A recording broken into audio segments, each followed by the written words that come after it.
What's going on, everybody? This is Jabril Salam. And Muhammad Hassan. And you are listening to the Young and Muslim Podcast. Asalaamu Alakum, everybody. Meh. Welcome back to the 1, 2, 3, 4, fifth and final episode of our Ramadan series. In the last episode, Imam Munir peels back the layers of understanding around the last 10 days of Ramadan. We learned that seeking freedom from the hellfire has multiple meanings that apply to both this life and the next. So, to wrap up this series, we will be learning how to keep hold of everything gained during this blessed month. It should be our goal to maintain serenity and the good characteristics picked up during Ramadan and take it in to the rest of the year.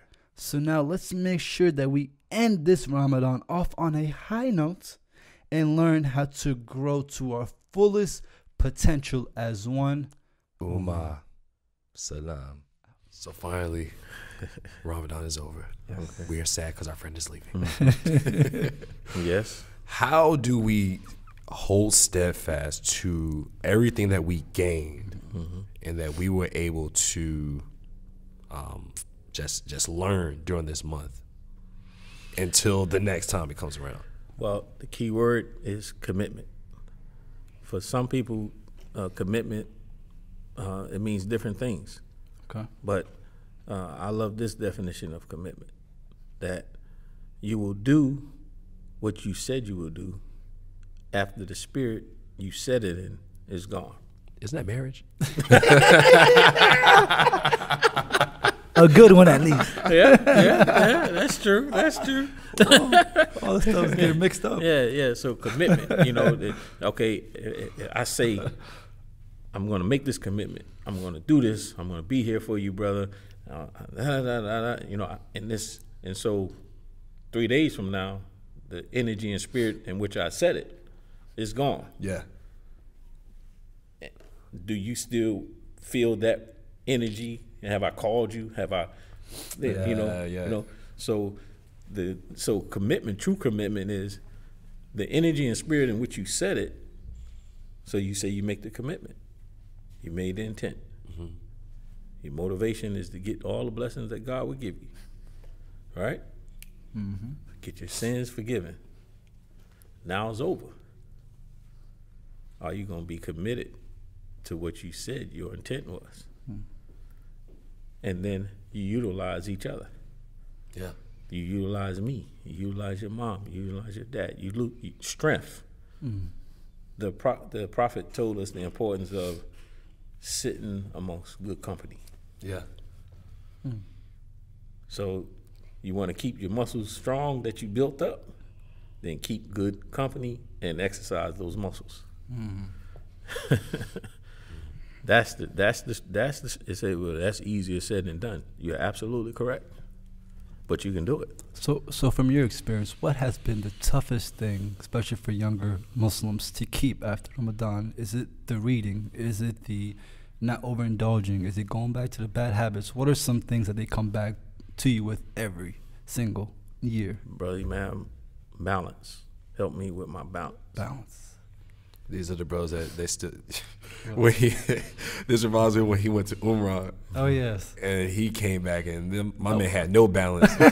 Floating. He was like, brother, I cannot talk to you. I was like, yo, Mo, what's going on, bro? No, Aki, I could not. I was like, Mo, why you wearing sandals? It's 20 degrees outside. I got on socks. White socks. He came back a holy roller, right? That would do that to you. Oh man, what a couple months that was, man. He was like, thank Allah, my brother has returned. He was like, no. It's no longer Mo, it is Muhammad. I was like, oh man. Look, and to this day on the podcast, he is Muhammad Hassan. Yes, sir. He didn't give you accent, bro. He said Muhammad. Muhammad. I was like, man, I've been calling you Mo for 10 years. It You stops just switched today. up. It stops today. Oh, that's funny. Oh boy, I forgot the question now. Balance. That's what we get. Like that's the balance. hardest thing to Yeah, usually keep up. It's the balance because, you know, in spiritual life, you know, when God elevates you and you achieve things that you could not believe that you could do, you know, we tend to go far to the right. Yeah. And then, you know, the left is like, I know I need to be over here, that situation, that trip, that journey. Mm-hmm. I'm over here. It put me here. Mm-hmm. But I really need to be here. Yeah. But it took, what, you said 2 months to get back to here. Yeah. You know? And so that's what life is. It's about extremes. How do I bring the balance in my life? How do I keep it? It's a focus. Mm-hmm. It's a listen, if I tell you I got all this over here that I have to do. I got all this over here that says I should get rid of this and do this. You know, how do I stay here? I pray. I talk to people. I talk to people who have been successful. I talk to people who are older than me. I talk to people who are younger than me. I just surround myself with good people. Sometimes I talk business, sometimes I don't. Mm-hmm. Sometimes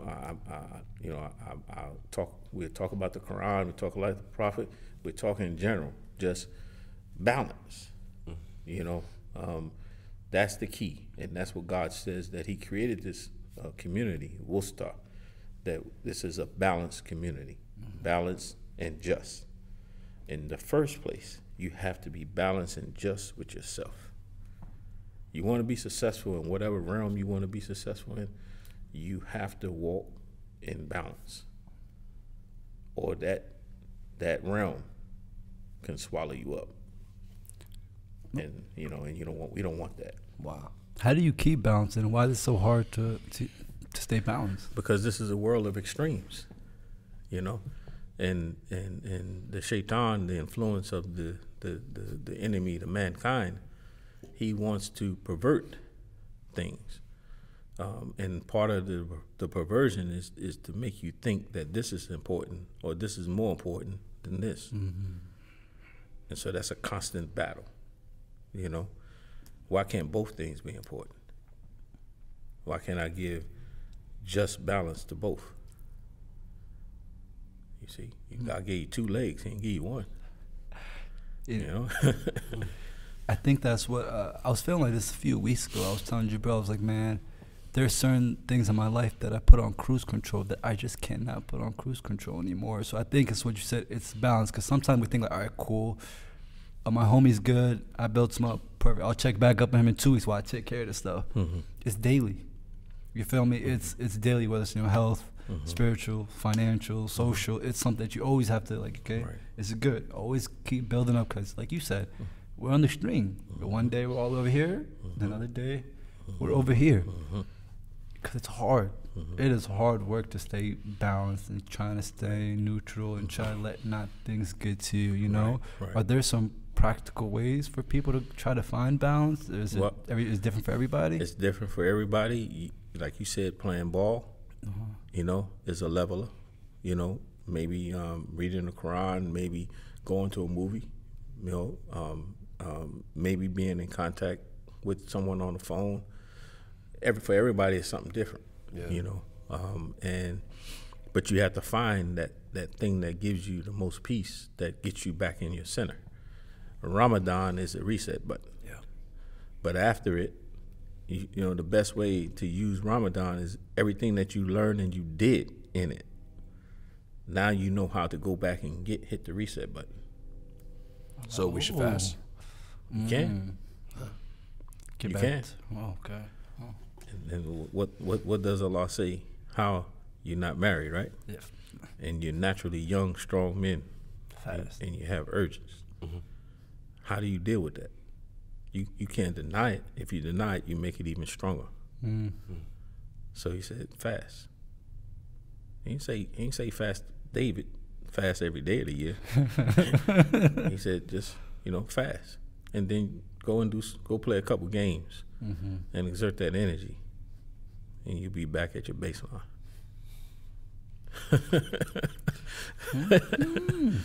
That's We're going to take that little piece and cut that as a snippet just for y'all. Like that right there, I think that answers so many people's questions. Yep. Because that's a real thing. It's like, how as a man, as a woman that's not married, how do you have the urges or you have those desires? How do you counteract everything that's going on, and not just sexually, but just like in life in general, like where you want to do certain things, you're growing impatient, whatever it is. Like you said, you got to have those activities, that balancer, that equalizer that can help you recalibrate, whether it's fasting or ball or reading, what have you. Wow. So yeah, I think one of the biggest struggles is that after Ramadan, you are on this plane, you're on this spiritual highness, and get like, oh man, I'm feeling it, and then you start getting that burnout feeling, and it's funny because that right there shows that there is a lack of discipline. We've committed so much to just going in, and that, like you said, you're so far right. You got to kind of get there. I don't think it's a lack of discipline. Yeah. I think, as Muhammad mentioned, said that it's God's blessing on you that you are so busy. Now you have to balance that. Because you everything you ain't get it just because of yourself. You got it because God has extended His mercy to you. And if you have all this to worry about, God willed it. So going back to extremes, right? Going back to extreme, and is Ramadan itself an extreme to one side? And the reason why I say that is because we had people hit us up and we're like, yo, Ramadan, I'm cutting off music, social media, bad habits. I'm doing all that stuff. So like I said, it's almost an extreme because they're not, I'm not saying they're not them anymore, but they're not doing what they did. So they put all that to the wayside, right? So they're on one side now, right? And they're going through Ramadan and they're not doing those things. But right after it's done, they're like, okay, let me get back to the things that I was doing. So they jump all in. You know what I'm saying? They get back into social media. They get back to the things that they're doing. So they go from one extreme to the other. So how can we keep that balance when you kind of see what I'm saying? How do we keep that balance if we're already on one side of the fence and we know that everything else that we've been doing is on the other side of that fence? Do we start pulling things back slowly, incorporating back into our life? How do we do it? I think we discussed it earlier. It's the preparation. Okay. Before Ramadan, to get you ready for Ramadan. So now you already started in the process. Then you engage Ramadan. You engage it. You break it up, right? Mercy, forgiveness, freedom from the hellfire. Now I'm in a celebrative spirit, but I have the discipline now to deal with those things that I have cut myself off. Continue, be committed to it. Say, I'm going to do a week of enjoying this. If you say, well, I can't do a week, do a day. Yeah. Then try next year, do 3 days. Try the next year, do 5 days. Small steps. So it is real that if a person has all these extremes and then boom, I won't say Ramadan technically is an extreme, because when I say extreme meaning it could mean bad. Okay. Yeah. It is it is an overhaul button. Not just a reset button. It's all of a sudden you just come out cold turkey. Boom, Ramadan. But you knew it was coming. Yeah. If you didn't prepare well enough. You know it was coming. It wasn't a surprise. Right? So those persons who have all these extremes over here, and they go through the process of Ramadan, and then Ramadan's over, and then they right back into the same thing. Have they fasted? Have they really engaged the month as it was intended to be engaged? They just went through a process. So you have to look at how they started, and that'll be an indication of how they're going to end. Yes. what's the 5 P's? Proper preparation prevents poor performance. Now you taught me now. Hey, you got the 7 habits. Right? 5 P's. That's good right there. I like that. Yeah. So no, I like that. That really makes me now think, okay, going into this Ramadan, if I want the end result to be good, I have to make sure I go in it with the right intent, the right mentality, and the right preparation. Yes. So that I can crush it and I can come out really wanting all the things I wanted to get out of it. Yes. And keep it selling. And keep it. I think that's what all of us want. We want to be able to keep the flow as long as possible, keep it going, and all things Allah bless us with to hold on to it tight. It's called internalizing it.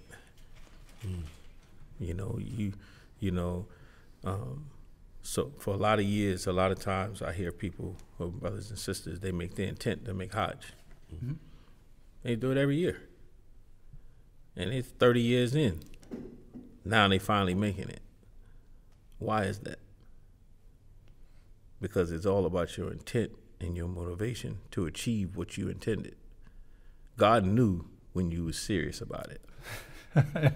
And God give it to you. And I was one of I made intent to go 10 years. And then that 11th year, I can tell you there was certain things that I did different than the previous 10 years that made it possible. So same thing with Ramadan. My intent, my motivation, my commitment to the process, I internalize it, so then I keep it. I love that. I love that because, like you said, it's like when you go through a process, you're not supposed to come out the same. Right. Like no matter what it is, so it's no different in this. So if you go into Ramadan and you find yourself in the middle of Ramadan, you're still thinking about what's going on, you've already lost. Like you said, it's well in advance. Think about what you want to do. Think about what you want to become, and as long as that intent is clear, like you said, because once you started doing those certain rituals and those certain things to be obedient, Allah subhanahu wa ta'ala made things more clear for you. Yes. You know what I'm saying? So I absolutely love that and will incorporate that with my inshallah, my Ramadan as well as my family. Yes, sir. Beautiful.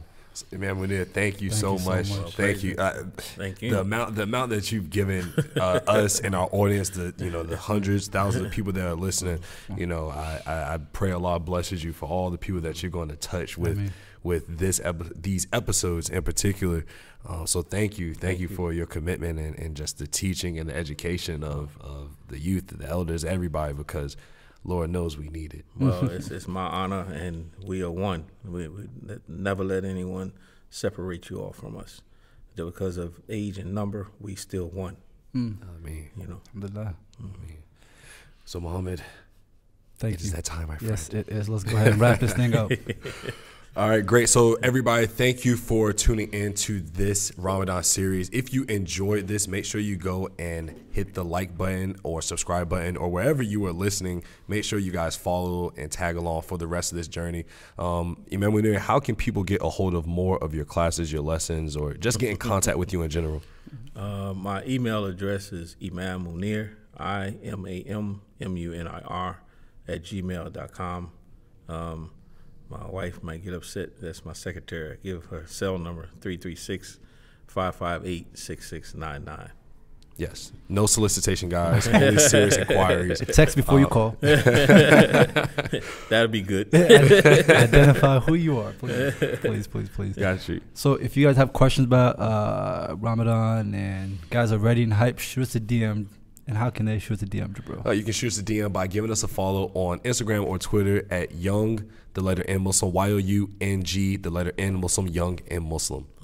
How can they actually listen to us, Muhammad? Great question, Jabril. You guys can listen to us on the major podcast platforms such as SoundCloud, Apple Podcasts, SoundCloud, Apple Podcasts, Google Play, Spotify, Castbox, and you can also watch us on YouTube. Yes, and make sure you guys hit that like button and punch the subscribe button and give us a comment, and also give us as many reviews as you can, and pass this on to a friend, because each one teach one, or is it reach one teach one? Reach one teach one. Cool. And may you guys all take everything that you learned today and apply it and implement it, as you said, internalize it. So Thank you again for tuning in to the Ramadan series. And I think it's time for us to leave you with the grains of peace. Hold on, how do we do this? Because usually we do the time, but there's no time on this. But this is different for us, guys. This is different. So for the last 5 episodes, you've been listening to the Young and Muslim podcast. I'm Jabril Salam. And Muhammad Hassan. And this is Munir Muhammad. And we leave with the grains of peace. Asalaamu Alakum. Peace.